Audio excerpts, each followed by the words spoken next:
regardons ce qu'il y a de culturel ou d'artistique à côté, donnons de la dignité aux élèves, qui soient fiers du lieu où ils sont, et ça les emmènera vers une connaissance culturelle plus fine. Et pour que ce soit bien fait, avec la DRAC, nous avons imposé le fait qu'il y ait un collaborateur artistique, un intervenant artistique reconnu par la Direction régionale des affaires culturelles, qui accompagne le projet et qui emmène les élèves le plus haut possible dans la compréhension de l'objet culturel. Alors ça peut être un conte, ça peut être un mur en pierre sèche, ça peut être des fouilles archéologiques, ça peut être le patrimoine animal ou végétal. Il y a beaucoup de choses et c'est merveilleux parce que ça permet aux enfants de se dire « ben oui, je n'avais pas pensé à tout un tas de choses ». Et de fil en aiguille, on construit un parcours d'éducation artistique et culturelle. Il s'agit de faire en sorte que les élèves, dans chaque établissement scolaire qui propose un projet d'éducation artistique au patrimoine et au patrimoine de proximité, que ces élèves soient mis en contact justement avec ce patrimoine qui leur est expliqué, qui leur est présenté par des professionnels, qui soient des artistes, qui soient des architectes, qui soient des spécialistes du patrimoine. Mais c'est bien de cela qu'il s'agit, c'est mettre en contact les élèves avec leur patrimoine au plus près.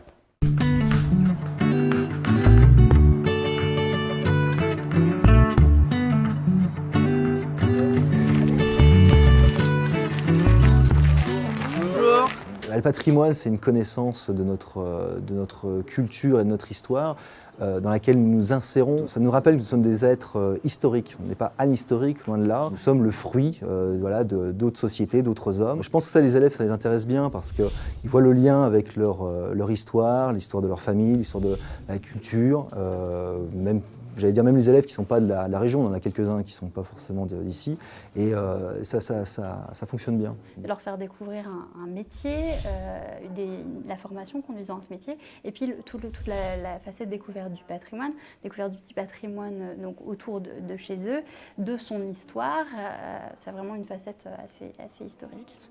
Alors on se trouve ici dans un petit hameau de Tournu qui s'appelle le Roi Guillaume. Il subsiste une carrière qui a été en exploitation jusqu'à la fin du XXe siècle. Et cette carrière faisait partie des très nombreuses carrières de la région qui exploitaient le calcaire de cette crête. Le patrimoine, c'est un petit peu ce que nous ont légué nos ancêtres et qui font l'originalité d'une région par rapport à une autre. Sur ce calcaire-là, si on le regarde de près, vous allez voir que c'est un agglomérat de minuscules billes qui sont soudées les unes aux autres. Notre association a travaillé sur la restauration des cadoles et des murs en pierre sèche. Et c'est tout naturellement qu'on a fait appel à moi pour commenter la visite des cadoles, puisque il y a 19 cadoles qui ont été restaurées par notre association, donc on les connaît bien. Et les versants, comme vous le voyez, sont consacrés à la culture de la vigne. Alors une cadole, qu'est-ce que c'est?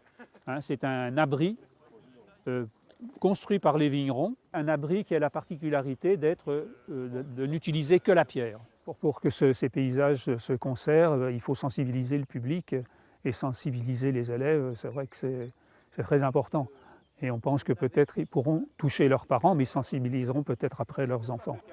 C'est une manière de conserver l'originalité de nos paysages. Et il faudra aussi leur donner une inclinaison vers l'extérieur pour que l'eau ne suive pas une mauvaise pente et se retrouve à l'intérieur de la cadole. Quand même des élèves qui sont sensibilisés, c'est l'essai horticole du paysage. Essayer de leur montrer l'intérêt d'un mur bien patiné, monté en pierre sèche, l'intérêt d'une voûte, l'assemblage de ces pierres, ce savoir-faire qui s'est perdu un petit peu, mais qu'on peut maintenir en procédant aux restaurations. Et je pense qu'eux vont être devant ce problème de construire des murets en pierre sèche, parce que les gens sensibilisés aiment après avoir la même chose autour de chez eux. Donc ils seront peut-être aussi amenés à construire ces murets en pierre sèche. rapprocher ce patrimoine des élèves, leur le faire connaître et leur apprendre une technique en fait, de construction qui, à l'heure actuelle, a besoin d'être redécouverte et redynamisée. C'est vraiment un patrimoine local et un patrimoine qu'on essaie de faire revivre en plus, nous, sur notre verger conservatoire par la construction de murs en pierre sèche et un projet à terme de construction d'une cadole.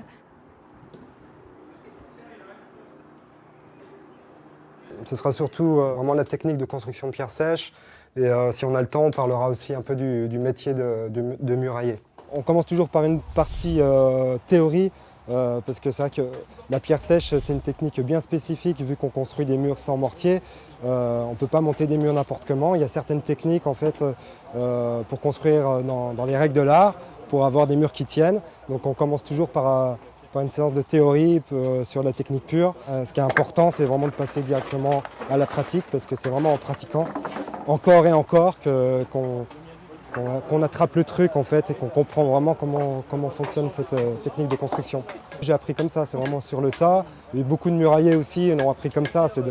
On le transmet de génération en génération. C'est le grand-père qui nous a appris, ou c'est depuis tout petit on bouge des cailloux. Et c'est à force de faire qu'il y a un contact qui se crée avec la pierre, et on apprend aussi par la pierre, quoi, le fait d'être en contact et de travailler avec elle. Au début, je pensais que c'était tout simple, et en fait, après avoir appris certaines choses grâce à Johan, je me suis rendu compte que c'était beaucoup plus compliqué et il fallait être minutieux et précis. Ouais, il y a plusieurs techniques d'assemblage, c'est super complexe. C'est bien. Il n'y a pas d'alliant, il n'y a rien, donc c'est vraiment pur, c'est intéressant.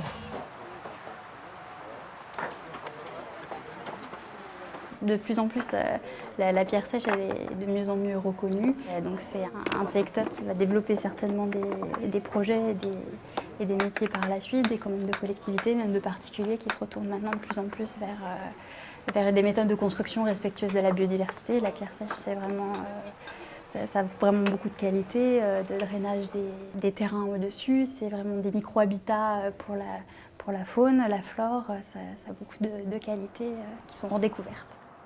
Qu'est-ce qu'un murger? Quelle est son origine? Vous vous rappelez de ça ou pas? Ouais. Donc vous mettez ça en commun, d'accord? C'est quoi son origine? Vous vous rappelez, c'est les agriculteurs, les viticulteurs.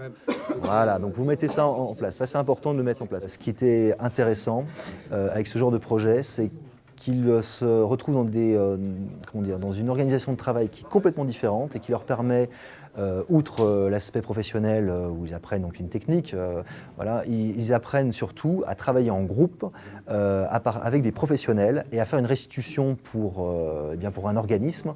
Et c'est donc une autre dynamique, on va dire, de projet qui est peut-être une entorse au programme, mais au fond qui, dans leurs compétences, est un complément non négligeable, qui est très particulière, qui est très demandée actuellement. On a appris pas mal de choses sur les pierres sèches. On ne s'attendait pas à ce que ça soit aussi large. Je pense que certains dans la classe, ils vont partir là-dedans. Et je pense qu'il y en a qui vont vraiment aimer ça. La pierre sèche, c'est un travail très très minutieux, ça ne peut pas plaire à tous les élèves, mais certains ont trouvé vraiment intéressant. Et j'espère que ça pourra peut-être ouvrir des voies, ou en tout cas des ouvertures dans leur métier futur. Personnellement, ça m'a plu. J'ai trouvé ça très instructif. J'ai découvert un nouveau métier. J'avais déjà fait quelques recherches précédemment pour être un peu à la hauteur au niveau des sorties et tout. Maintenant, en fait, d'avoir appris comme ça, en fait, ça a l'air super intéressant. Et j'allais même causer avec le patron la vie muraillée, parce que ça m'intéressait beaucoup. Enfin, je veux dire, c'est super plaisant à pratiquer. Ils étaient super ouverts, du coup on a pas mal pu discuter. Et ils nous ont appris beaucoup de choses sur leur métier, les contraintes et les atouts. C'est intéressant parce que c'est une matière qu'on est amené à travailler et ça nous permet de plus la découvrir. Travailler en groupe, collectivement, c'est bien. C'est mieux de pratiquer que théorie tout le temps, c'est un peu lourd. C'est quelque chose qu'on ne connaît pas, qu'on n'a pas l'habitude de voir. C'était un autre monde, ouais. C'était autre chose, on vivait autre chose avec les profs. Incroyable, c'est super cool, je veux dire, il y a plein de trucs qu'on n'aurait jamais pensé faire dans ce lycée finalement. Ouais, c'est super sympa de la part des profs qui ont organisé ça et je les remercie. Souvent, ils se dépassent un petit peu. Et c'est pour ça que ça les intéresse, parce qu'il y a à la fois du concret et ça mobilise d'autres compétences. Je trouve que c'est vraiment des projets intéressants qui qui peut vraiment mener à un aboutissement, à la fois de la découverte, de la pratique, et puis une restitution. C'est des projets de bout en bout qui sont très intéressants à conduire, qui ont une application concrète également, qui nous permettent de développer aussi notre projet sur le verger écologique conservatoire et d'apporter cette connaissance aux élèves. Donc c'est vraiment des projets très très intéressants à mener.